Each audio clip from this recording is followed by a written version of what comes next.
This is Gerardo Del Real with Resource Stock Digest. Joining me today is the CEO and chairman of ALX Uranium, Mr. Warren Stanyer. Warren, I'm excited because after today's news, it may be ALX Uranium and nickel.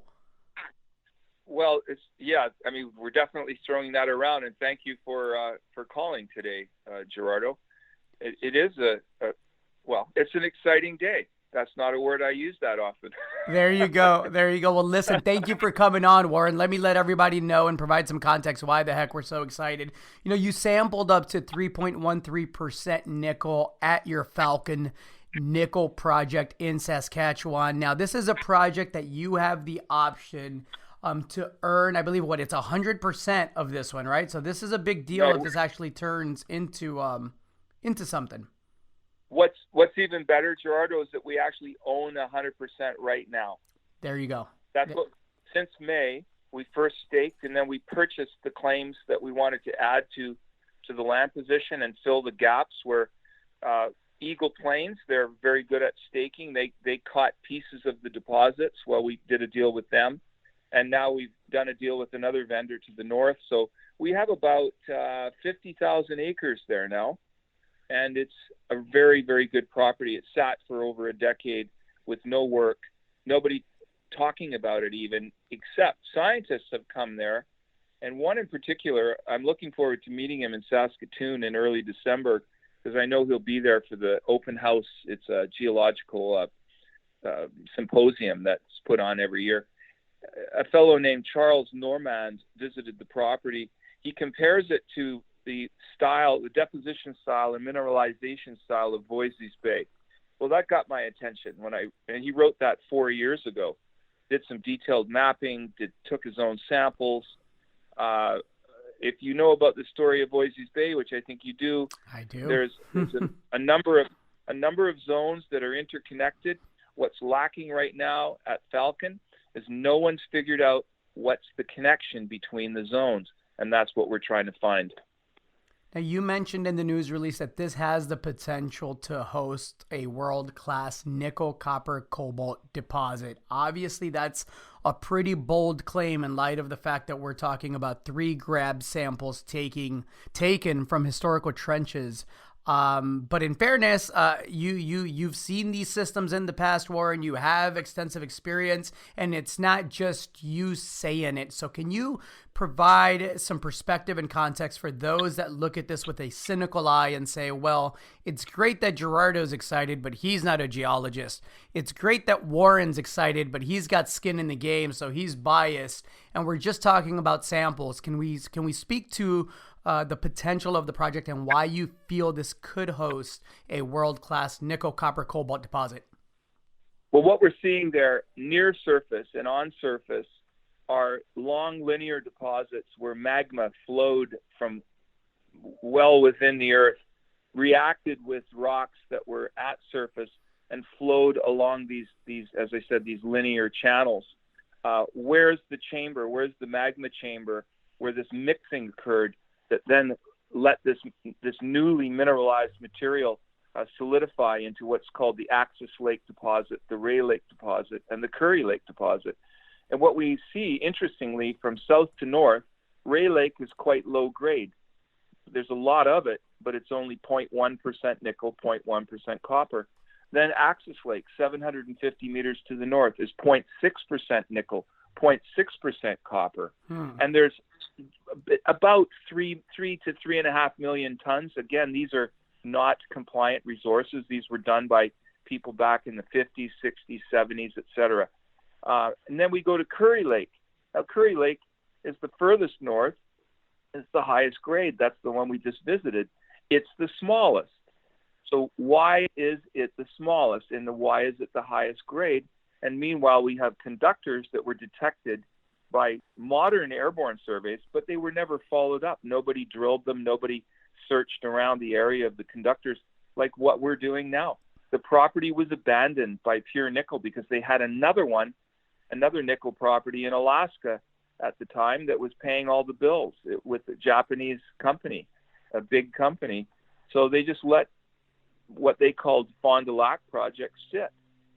And it gradually ticked away and lapsed, and we jumped on it because we're in Saskatchewan. It's easy to get to. There's a road all the way to the town that's only 10 kilometers away. There's potential for barge traffic on the lake. There's a nickel refinery in Alberta on the other side of the lake that's run by Sherritt International. All of these things, these little flags run up one after the other, and you go, you know what?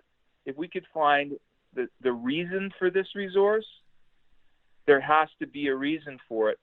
There has to be a reason. There has to be a magma chamber, a mixing area that's higher grade. And we think it could be in the northern part of the property, close to Curry Lake, where we just took these 3 samples.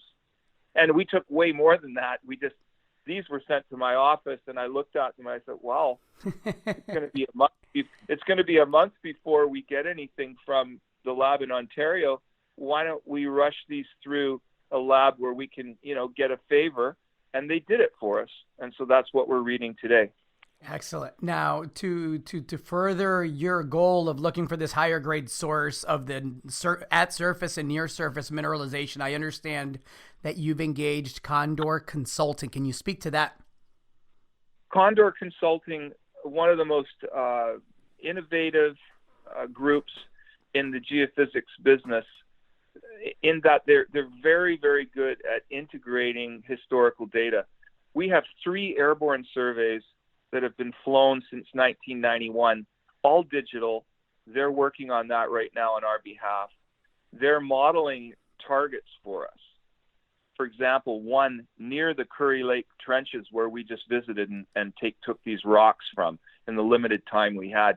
There's a conductor buried to an unknown depth. I don't know the depth exactly yet. I'll know when I get the report. They're going to show us how to drill that because they model it in 3D. And that's what we can do now that nobody could do when these surveys were flown. They literally did not have the tools. That's what Condor brings to the table, the incredible amount of experience in pulling together, integrating different surveys, ground and airborne geophysics.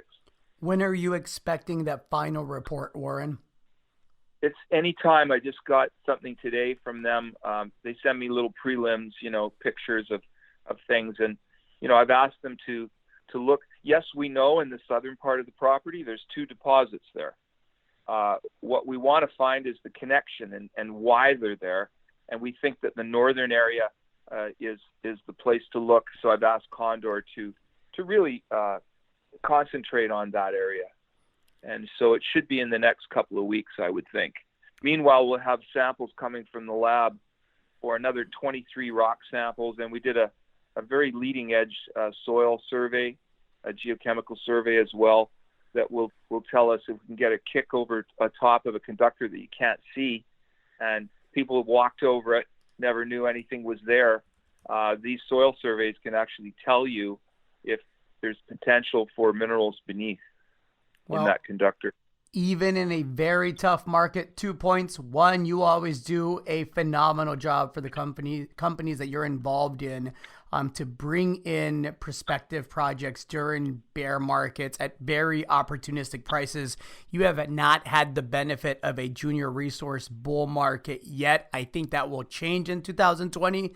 The second point is I'll say even in this tough tax loss selling season that we're going through, you're up 33% on 500,000 shares today. So somebody likes what they're seeing. And anytime I hear comparisons to Voisey's Bay, during these tough markets, that's one of those stories that will absolutely keep you in the game with eyes wide open, waiting for the turn. So looking forward to having you back on, Warren, and good work on behalf of your shareholders. Thanks so much, Gerardo. Thanks for your support and all your kind words.